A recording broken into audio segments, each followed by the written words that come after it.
Temos um terrível inimigo, que não é Satanás, que somos nós. Jesus, na sua jornada entre nós, na nossa dor, encontrou gente endemoniada. E acontece. Expulsou demônios e libertou pessoas. Às vezes nós pensamos que o pior estado de uma pessoa é quando ela está endemoniada. Eu acho que não. O pior estado de uma pessoa é quando ela é má, corrupta, perversa, invejosa, injusta, destruidora, caluniadora e não estribucha e nem espuma. É quando ela entra na igreja e levanta a mão e fala aleluia, mas é mesquinha. É quando fala de amor enquanto espanca a sua própria esposa. É o que estupra os próprios filhos, mas não estribucha e não espuma. Sorri e é bem aceito na sociedade. Esse tipo de demônio que a gente tem que ter medo. Os que falam aleluia. Não os que mostram quem são. A grande dor de enfrentar a nossa verdade precisa fazer parte nessa jornada de dor que a gente tem na terra. Porque desde que pecamos no Éden, em Adão, desde que cometemos aquele pecado de tomarmos do fruto e comermos do conhecimento do bem e do mal, que é um problema, não mexe com isso aí, não come isso aí, você não sabe lidar com isso, você não tem idade para dirigir, você não tem idade para mexer com essas coisas, isso é para quem já sabe, e você não sabe, você não foi criado para lidar com isso.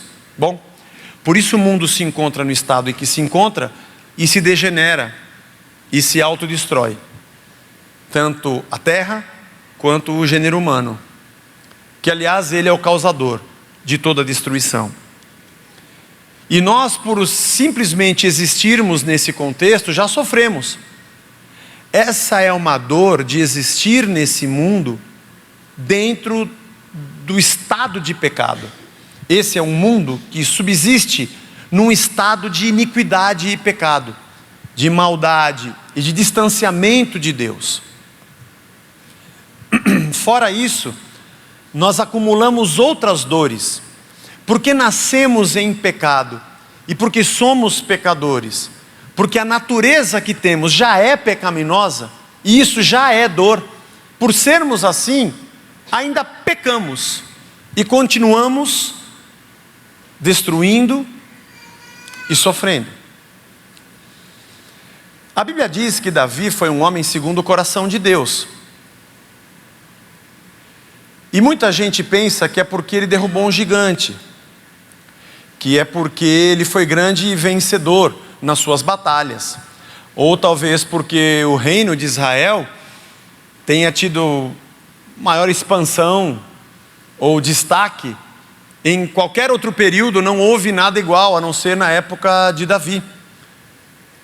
Por ser um grande guerreiro, por ser um salmista que escreveu coisas que até hoje estão na nossa boca, por ser um construtor de instrumentos e por louvar a Deus, por ser talvez tão destacado e que tudo quanto é lugar hoje, deve ter uns, no meio desse auditório aqui, deve ter uns 50 Davis aqui.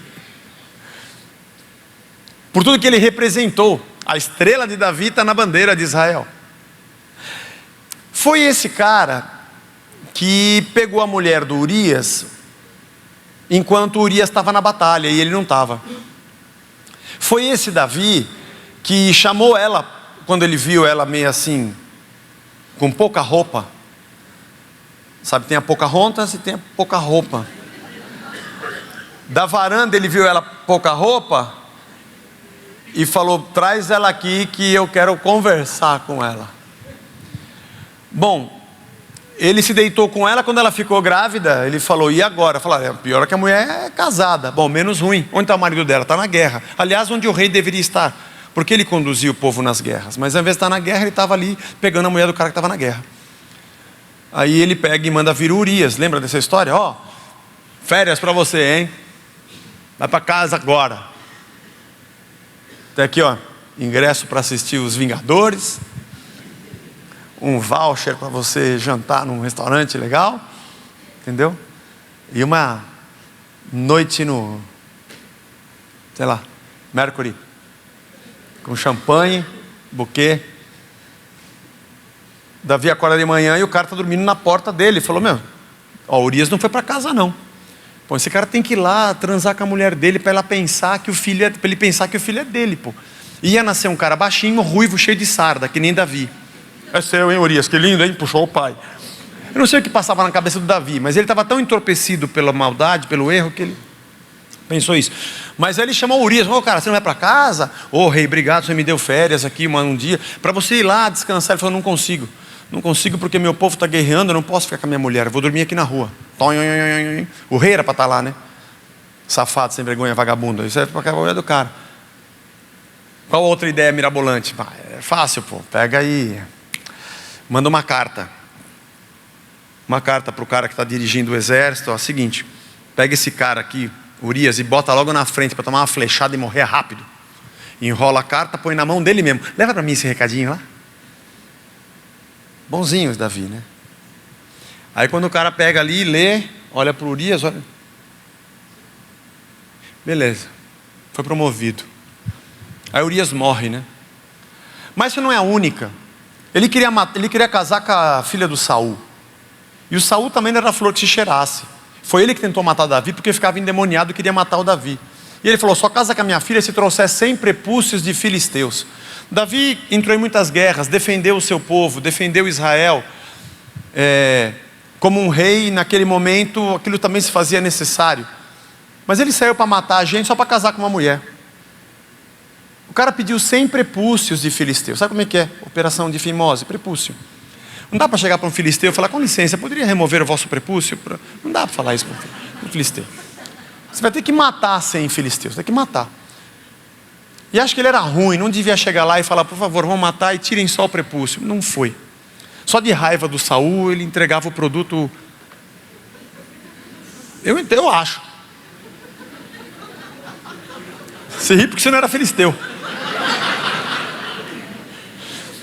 Mas o Davi era ruim. Ele vai lá e mata 200, meu. Ele mata a gente sem necessidade. As mãos dele estavam muito marcadas com sangue. É verdade. Quando você lê que Davi era um homem segundo o coração de Deus, qual dos dois Davi era segundo o coração de Deus? Aquele que a gente só prega sobre ele as coisas boas. Aliás, tem outras mazelas com os seus filhos, com a maneira como ele cuidou dos seus filhos, com a morte de Absalão. Tem outras tantas. Mas enfim, qual deles é o homem segundo o coração de Deus? O mesmo. Porque Davi é como eu e você, que fazemos um monte de tranqueira. Porque nesse mundo só tem gente errada. E no Salmo 32, ele escreve assim: bem-aventurado aquele cuja transgressão é perdoada e cujo pecado é coberto. Bem-aventurado é aquele a quem o Senhor não atribui iniquidade, em cujo espírito não há engano. Agora enquanto eu calei os meus pecados, envelheceram os meus ossos pelos meus constantes gemidos todo dia. Porque a tua mão pesava dia e noite sobre mim, e o meu vigor secou como no calor do verão. Confessei-te o meu pecado e a minha iniquidade não mais ocultei. Eu disse, confessarei ao Senhor as minhas transgressões, e tu perdoaste a iniquidade do meu pecado. Sendo assim, todo o que é piedoso te fará súplicas em tempo de poder te encontrar. Com efeito, quando transbordarem muitas águas, não o atingirão. Tu és o meu esconderijo, tu preservas da tribulação e me cercas de alegres cantos de livramento. Eu instruirei e lhe ensinarei o caminho que você deve seguir, e sob as minhas vistas lhe darei conselho. Isso é bom de ouvir de Deus. Não sejam como o cavalo ou a mula, que não têm entendimento, que são dominados com freios e cabrestos, do contrário, não obedecem a você. Muitos são os sofrimentos do ímpio, mas o que confia no Senhor, a misericórdia o cercará. Alegrem-se no Senhor e regozijem-se, ó justos, exultem todos vocês que são retos de coração. O Davi, esse aqui eu acho que é o Davi segundo o coração de Deus. Não é o Davi perfeito, porque ninguém é. Não é o Davi que aparece como um santo do pau oco, porque ele é gente que nem a gente. É o homem que diz, eu estou errado. É aquele, como a gente viu agora, que encara os seus próprios erros e diz, enquanto eu fiquei quieto e calei o meu pecado, por dentro eu estava morrendo. Os meus ossos estavam envelhecendo. Eu estava morrendo por dentro, a minha amargura aumentava. Parece que eu senti o peso de Deus e a sua mão me pressionando. Tinha alguma coisa errada. Não é isso, não é para isso que eu existo. Não é por isso que eu fui criado. Isso não acontece com todas as pessoas. Como eu disse no princípio, é muito provável que você encontre gente que fale de Deus, levante as suas mãos, mas dentro dele existe um inferno. Que na verdade, ele não é diferente de outras pessoas, e como nós também temos tantos fantasmas e demônios que nos assolam. A diferença é que Deus espera gente que entenda isso. Gente que entenda que é pecador. Que diga, Senhor, tem misericórdia. Tem misericórdia de quem eu sou. Não só das coisas que eu faço, mas de quem eu sou. Já foi motivo de uma pregação nossa aqui. Já basta a dor de estarmos num estado de pecado. Eu quero me curar de mim. Eu quero de verdade ser uma nova criatura. Eu acredito que grande parte do insucesso da nossa missão como cristãos se deve ao fato de que dizemos aquilo que não vivemos. Você deve já ter conhecido gente assim. Conhece a Bíblia, sabe salmos e versículos de cor, conhece textos e histórias dos grandes personagens bíblicos, conta a história da Páscoa, conta a história do nascimento de Jesus. Aliás, gente que tem opinião formada sobre tudo que o mundo tem. Gente capaz de dizer, isso aqui está certo, isso aqui está errado. A Bíblia diz isso aqui é de Deus, isso aqui é de Satanás. Deus não está nisso. Gente que tem toda a teoria e conhece toda a lei. Mas quando você convive com essa pessoa, que aos quatro cantos fala do correto, do santo e do justo, é um safado sem vergonha, odioso, mal educado, grosso, invejoso, arrogante, ganancioso, maquiavélico. E as pessoas dizem, bonito que ele fala, só não quero ser da igreja dele. De que adianta o cara na igreja rezar? Ó? O interessante é que aquele que não frequenta uma igreja, ou que não é um cristão confesso, no imaginário dele, se alguém fala que Deus é bom e gosta desse Deus, ele também deve ser bom. Só nós que frequentamos a igreja que não entendemos isso. E achamos que somos abençoados porque a gente frequenta um lugar chamado igreja. E igreja não é o lugar. Porque a gente faz as nossas rezas e recebemos os nossos saravás. A gente vai na igreja para receber a baforada do cachimbo. Ou sermos besuntados de óleo. É isso que vai mudar a minha vida. E achamos que a nossa pregação é apenas o que proclamamos. Mas o Evangelho não entrou em nós, não mudou nossa cabeça, não mudou nosso jeito. E todo esse emaranhado de iniquidade está dentro de nós. E o Evangelho que a gente diz que crê, não é uma semente que caiu numa terra fértil. E segundo a parábola de Cristo, a terra é o coração do homem. Nosso coração é rochoso, espinheiro, caminho seco. A semente precisa cair dentro de nós, e nós precisamos ser uma terra fértil. Que, como Davi diz, eu escondi meu pecado, eu não confessei a minha iniquidade, e eu sei que eu sou mau. Ainda bem que tem a misericórdia de Deus. E no Salmo ele diz: não sejam como o cavalo e como a mula, que precisa de um cabresto, precisa sofrer para entender o caminho que deve andar.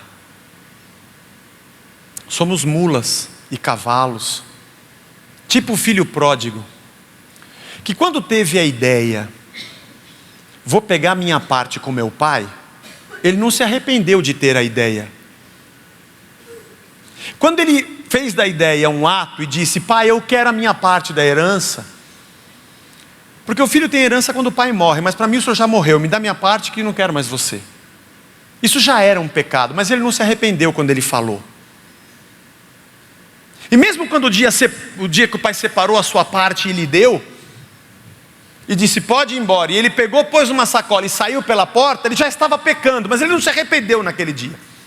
Nem quando ele pensou, nem quando ele pediu, e nem quando ele saiu. Aliás, quando ele viveu a vida dele dissolutamente, não dando a mínima nem para Deus, nem para o pai, e viveu como ele quis, ele também estava pecando, mas ele não estava arrependido. Só quando o dinheiro acabou. Aí ele tentou arrumar um emprego e falou: me viro sozinho porque eu dou conta de mim mesmo. Aliás, achar que é Deus também é um pecado. Mas ele não se arrependeu disso. Agora, quando ele não conseguiu e foi comer lavagem que os porcos comiam, aí virou santo. Ô Senhor, eu pequei contra o céu, pequei diante de ti. É uma parábola, tá? Ele não existiu, por isso que eu estou colocando em cima dele toda essa carga aqui, porque estou pegando uma carona aqui na autoria da parábola de Jesus. Desculpa, Jesus. E ele vai: vou voltar para o meu pai, porque lá eu tenho, o que que eu tenho lá? O que que eu tenho lá? Comida, dinheiro e roupa lavada. Ele não disse: lá eu tenho o meu pai. O quanto a gente vai ter que apanhar como uma mula que tem um cabresto e uma vara no lombo para diminuir nossas dores. Quanto?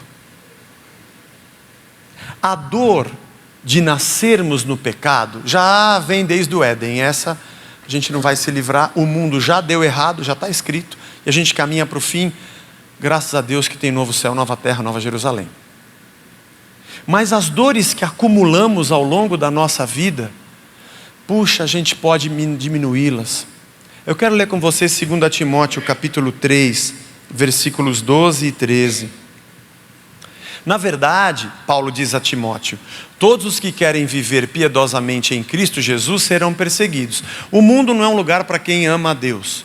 Você vai sofrer pressão e perseguição. Mas os perversos e os impostores, esses aí vão de mal a pior, enganando e sendo enganados.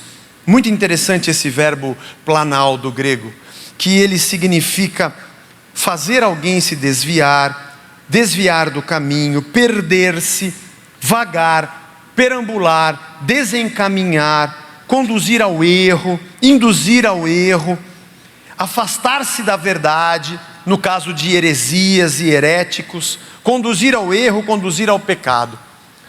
Paulo, numa pequena frase, parece que ele resume qual é a nossa realidade. A gente é assim, ó, a gente dá e leva. Esse é o mundo que a gente vive.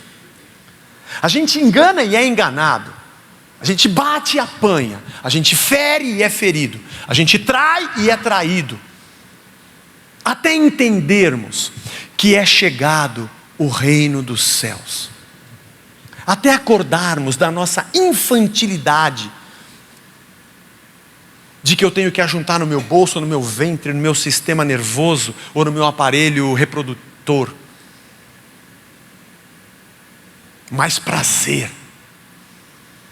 mesmo que eu tenha que arrebentar quem está ao meu lado, mesmo que eu tenha que passar por cima de pessoas.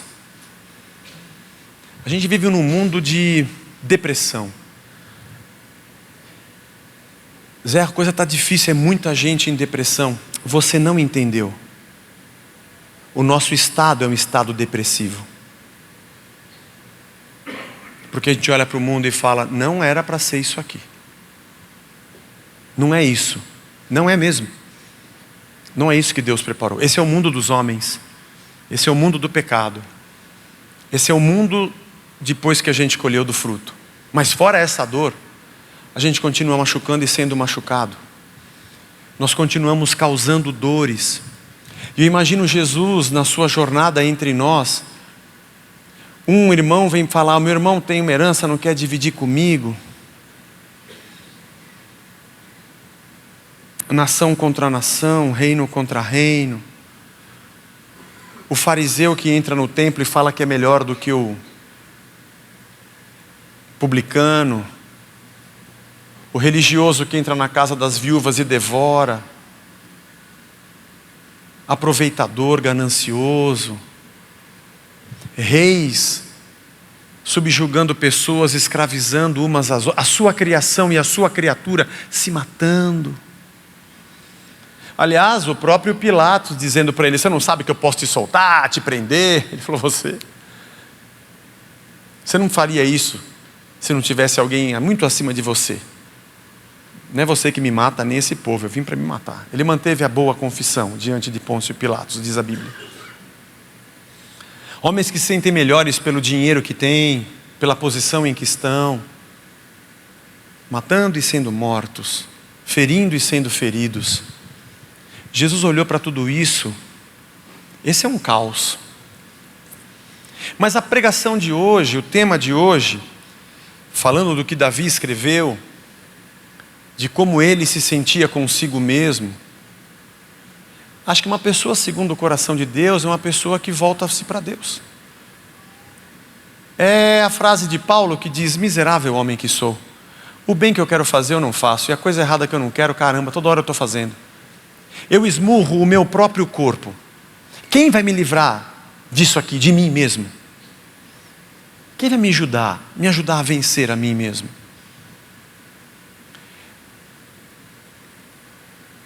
Essa aqui é uma das pregações difíceis de se fazer. Não difíceis porque é difícil intelectualmente, difícil porque a gente fala, porque eu estou falando para você e eu também estou aqui, entendeu?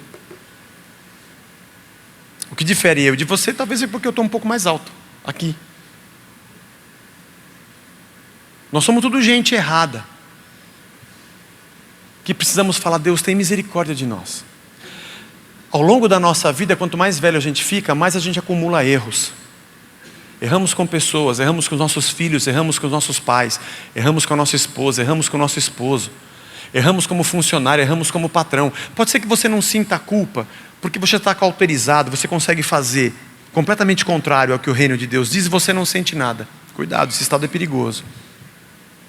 Esse é o pior jeito que tem de você cometer um pecado. É você não sentir mais que é errado. E esse é complicado. Porque aqui você não se arrepende nem pede perdão. O que isso significa, Zé? Vou para o inferno? Não quero nem falar. Vamos estudar teologia sistemática, não quero saber.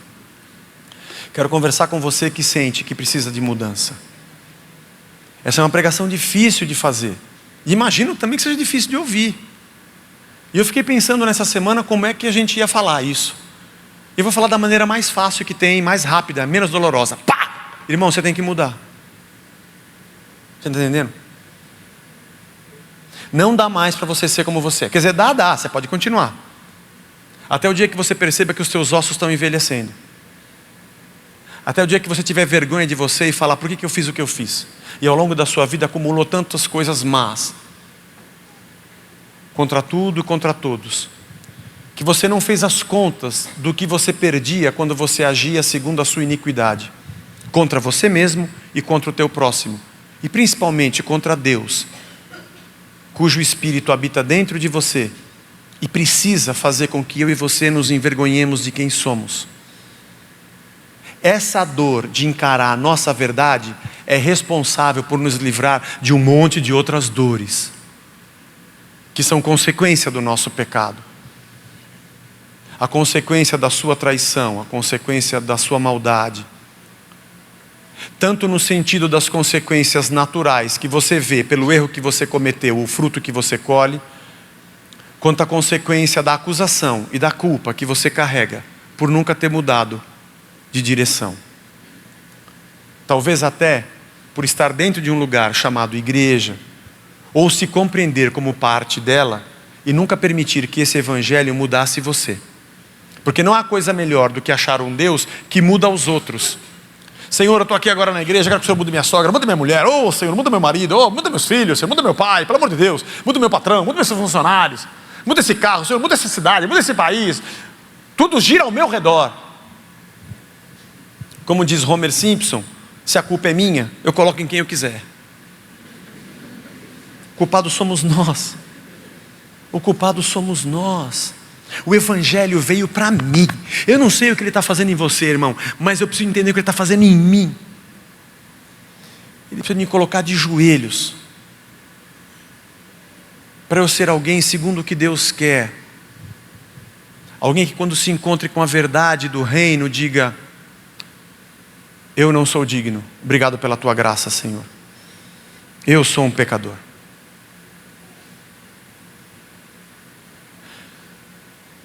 A gente lançou uma música do Resgate chamada Eu Quero Ser um Cão. Aí tem gente que não entende. Quando Jesus estava com aquela mulher e falou: eu só vim para os filhos da casa de Israel. Os discípulos: isso. Acho que eles não entenderam. Vocês também não. Eu não estou falando a casa de Israel, a nação. Eu não estou falando uma etnia judaica. Eu não estou falando de um sobrenome judeu. Não é de uma nacionalidade. Eu estou falando dos verdadeiros filhos. Aqueles que entendem que não são meus e se arrependem. Despede-a, Senhor. Eu vim apenas para aqueles que são filhos da casa de Israel. Quando ela chega e fala: Senhor, tudo bem, não tem problema. Ela também achou que era Israel nacional, ela era cananeia. Não tem problema. Eu sou como um cachorro e eu como das migalhas que caíram da mesa do meu Senhor. Ele falou isso. Isso. Esses são os filhos da casa de Israel. Os que não se sentem melhores do que os outros povos. Os que não acham que são melhores do que os ímpios ou do que os gentios. Os que sentem que são pecadores e que perto de mim são como cães perto dos seus senhores. Porque é isso que vocês são. Inclusive vocês 12 que não entenderam nada. Porque chegar diante de Deus é me humilhar e dizer: Senhor, eu nada sou. Por que a minha mulher sempre reclama de mim? Vou dizer por quê. Porque ela tem razão. Por isso que ela fala. E por que o teu marido reclama de você? Pelo mesmo motivo. O problema é que a gente enxerga sempre o defeito do outro. Eu fico imaginando que milagre aconteceria se tudo que a minha mulher fala para mim, eu falasse: você está certa, e porque eu te amo eu vou mudar. E tudo que eu falasse para ela falasse: você está certo, e o que você está falando eu vou mudar. E nós dois notássemos que estamos certos ao mesmo tempo que estamos errados. Porque certo é só Deus. O que aconteceria se eu entrasse no quarto do meu filho, no quarto ao lado, e sentasse com ele e dissesse: filhão, me perdoa, acho que eu errei muito com você. Porque esse sentimento de culpa todo pai carrega quando o filho cresce. A gente só não fala para eles. Porque a gente prefere manter a dor da distância do que ter coragem de encarar o nosso erro. Acumulamos pecados e acumulamos dores. E do filho para o pai, idem. De você se arrepender de ser um patrão que esfola o seu funcionário, só porque ele é mais pobre, só porque ele tem menos estudo. De você que é funcionário que lesa o seu patrão, só porque você tem raiva dele e você acha que você tem justificativa para isso. Ter vergonha do lixo que nós somos. Porque aqui dentro dessa cabeça rola todo tipo de maldade, de pornografia, de destruição.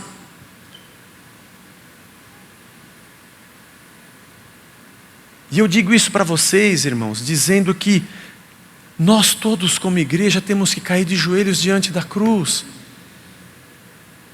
Porque Porque a gente está acumulando sofrimento e sofrimento. E achando que somos reis, né? Porque basta alguém apontar o nosso pecado para a gente levantar 1000 justificativas e dizermos que somos reis do nosso reino e estamos certos. Errado está você. É que diante de Jesus e da sua palavra, não dá para dizer errado está o Senhor. Eu preciso dizer errado estou eu. Mas essa é a coisa mais nobre, mais digna, mais abençoadora, bem-aventurada que poderia acontecer conosco.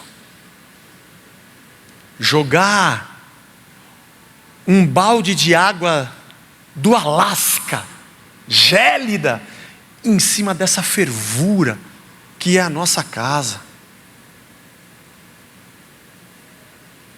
Nos amarmos e pedirmos perdão. Em primeiro lugar ao nosso Deus e falar: Senhor, me perdoa. Porque sabe a ideia que o Senhor teve de criar o homem tal, que ia andar com o Senhor? Então, aquela que deu errado, eu sou parte dela. Quando eu estiver comendo comida de porco, aí eu vou me arrepender: Senhor, me perdoa. Na verdade, eu nunca tive nem aí com o Senhor. Me perdoa disso, Senhor. Eu não estou pedindo perdão porque eu peguei o dinheiro do meu pai. Esse não é o problema. O problema é porque eu pedi, porque eu o matei, porque eu achei que eu era dono do pedaço, porque eu desprezei o Senhor e a Ele.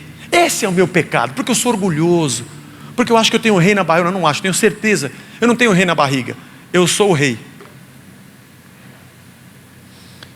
Por isso eu fiz o que eu fiz. Essa é a minha iniquidade.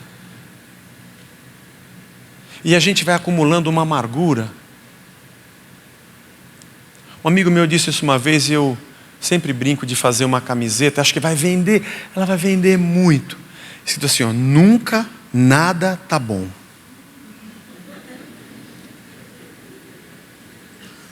Vou fazer essa camiseta. E é verdade, irmão. Nunca nada tá bom. A gente está cada vez mais insatisfeito, porque somos o que não deveríamos ser. A misericórdia de Deus nos espera. A graça de Deus está nos aguardando.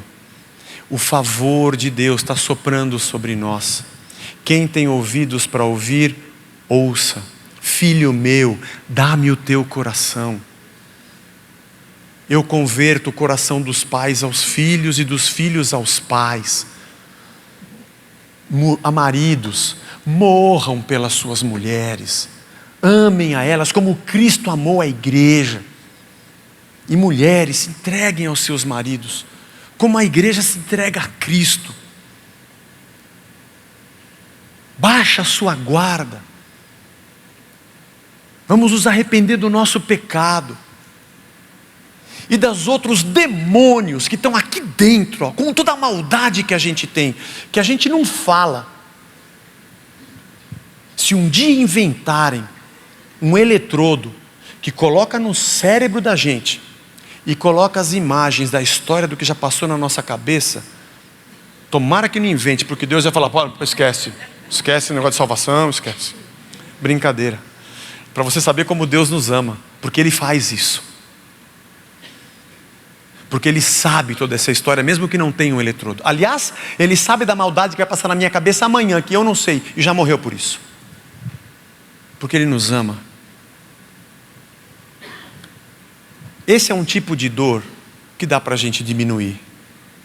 O caminho da santificação. Santificação não é um estado.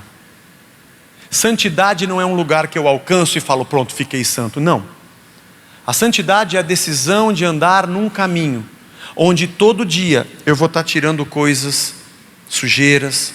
Todo dia eu vou estar olhando no espelho, olho no olho. Todo dia eu vou estar olhando no espelho da palavra e dizendo: Senhor, tem misericórdia. Eu não quero mais envelhecer os meus ossos.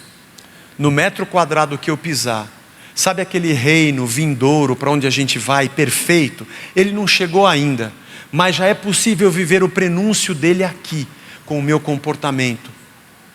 Eu não faço isso porque o pastor vai me excluir da igreja, até porque eu nem sei o nome de todo mundo. Eu não faço isso porque é proibido na minha religião. Eu faço isso porque eu te amo e eu quero ser uma nova criatura. Eu faço isso porque eu quero ser uma outra pessoa. E eu preciso de um encontro de verdade com o Senhor. Convergir o nosso caminho, conversão da nossa vida, não é começar a ir a uma igreja, ou ser batizado nela, ou passar a ser membro, ou ser dizimista de uma qualquer que seja. É morrer para nascer de novo, uma nova criatura. Vamos orar nessa manhã, que a dor do encontro com o nosso pecado, que é difícil reconhecer, é difícil, nos alivie de muitas outras dores. Que nossa comunidade, igreja, seja mais forte, por ser formada por gente que ninguém se acha mais. A gente só entende que a gente precisa de arrependimento e recomeço. Faz um teste. Faz isso com seu pai. Sexta-feira, conversando com os homens aqui na igreja, eu disse para eles que adolescentes e jovens da igreja contam coisas da vida deles aqui, para os nossos líderes, que eu, o Vagnão, o Ito, o Rubinho, a gente conversa com os líderes para ajudá-los a caminhar com esses adolescentes e jovens. Porque provavelmente ele não fala isso para você que é mãe, nem isso para você que é pai. Porque se ele contar para você, você vai matá-lo. Porque eu não posso ouvir problema, hein? Se vier com problema eu te mato. Como se nós não os tivéssemos. Como se nós não tivéssemos sido adolescente.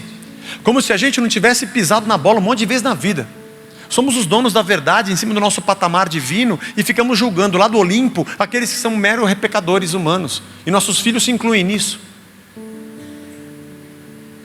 E depois a gente terceiriza a vida dos nossos filhos entregando ao departamento, querendo que eles resolvam, ou para a escola, ou para um curso, para ver se resolve meu filho, porque eu não estou afim de entender que eu também tenho culpa disso.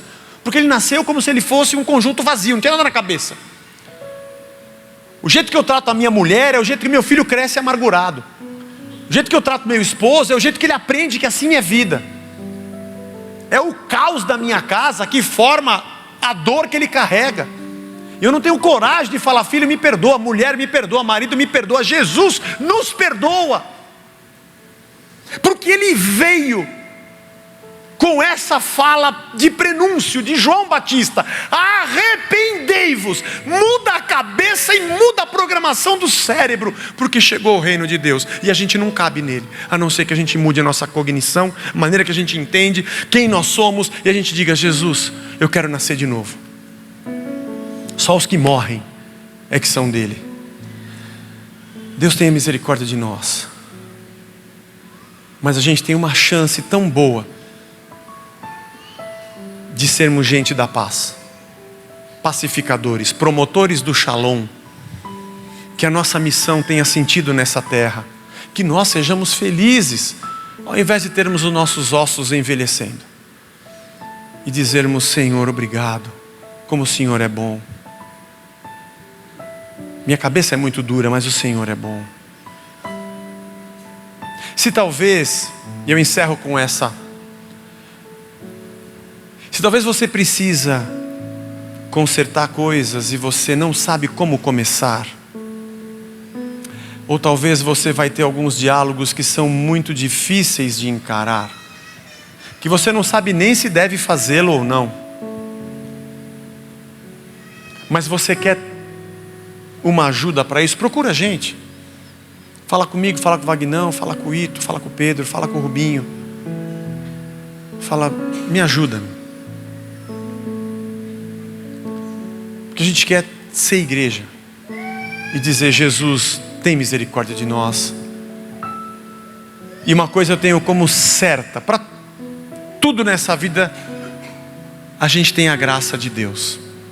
E você não imagina, nem eu imagino, só quando a gente precisa, como Deus é bom, como Ele nos recebe.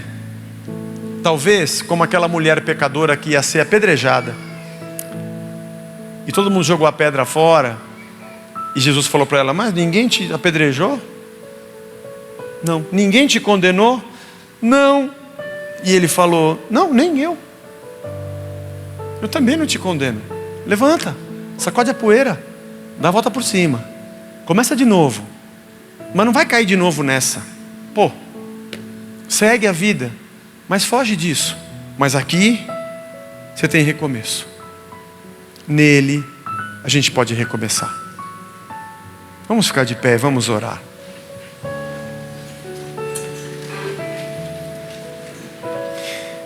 Faça a sua oração. Fale com Deus agora. Fala para Ele as tuas verdades e as tuas mentiras. Senhor Jesus, tem misericórdia de nós, todos nós aqui, Senhor. A gente é tão errado. Quando chega um tema desses na nossa série, quando chega um assunto desses nos nossos estudos aqui, isso arrebenta com a gente, Senhor. Começando por mim e todos nós.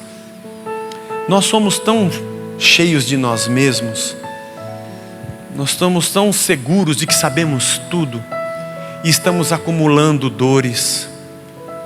Machucando, sendo machucados. Enganando, sendo enganados. Bom, Senhor, somos pecadores. Tem misericórdia de nós. Isso o Senhor já sabia. O que nós queremos hoje, Senhor, é dizer: eu quero mudar. Me ajuda. Eu quero ter mais a Tua palavra dentro dessa terra fértil. Eu estou muito longe dela, Senhor, me perdoa. Eu preciso me preparar mais e conhecer mais a Tua verdade e as Tuas Escrituras. Eu preciso orar mais, Senhor, me perdoa, eu falo pouco contigo. Só quando eu preciso de alguma coisa. Eu quero conversar mais com o Senhor e quero Te ouvir, fala comigo. Eu não quero ser um frequentador de igreja, eu quero ser a Tua igreja, parte do Teu povo. Senhor, eu estou cansado. Esse lugar e esse mundo não é exatamente o que o Senhor programou. Mas se o Teu reino está aqui, eu quero ter a Tua paz. E quero ser um promotor da Tua paz. Bem-aventurado por ser um pacificador. Me perdoa o meu orgulho, meu nariz empinado. Eu quero ser mais humilde, Senhor.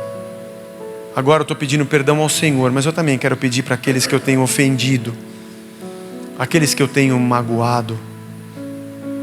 Eu quero ser uma mulher de Deus, um homem de Deus, um jovem de Deus. Não porque eu frequento uma religião, porque eu sou Teu mesmo, Senhor. Me livra de mim mesmo, desses meus enganos idiotas de achar que eu sei tudo. Me livra, Senhor. Abre, Senhor, a minha cabeça para eu ver quantos males eu estou acumulando, Senhor. Tem misericórdia de mim.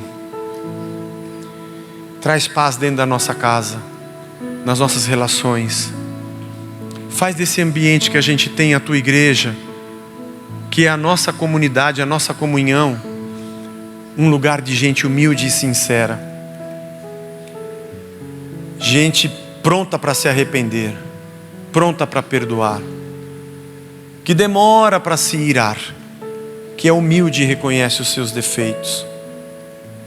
Que nós sejamos um lugar de conserto, uma comunidade do Teu Espírito Santo, de gente simples, pronta para mudar. Quebra essa vergonha que a gente tem de reconhecer nossos próprios erros, de dar o braço a torcer. Só porque o outro está falando, eu não quero dar o braço a torcer. Arranca de nós esse orgulho besta que está envelhecendo os nossos ossos, Senhor. Está amargurando a nossa vida. Que o Teu Evangelho, a Tua boa nova nos cure. Faz florescer o fruto do Teu Espírito aqui nesse lugar em nós.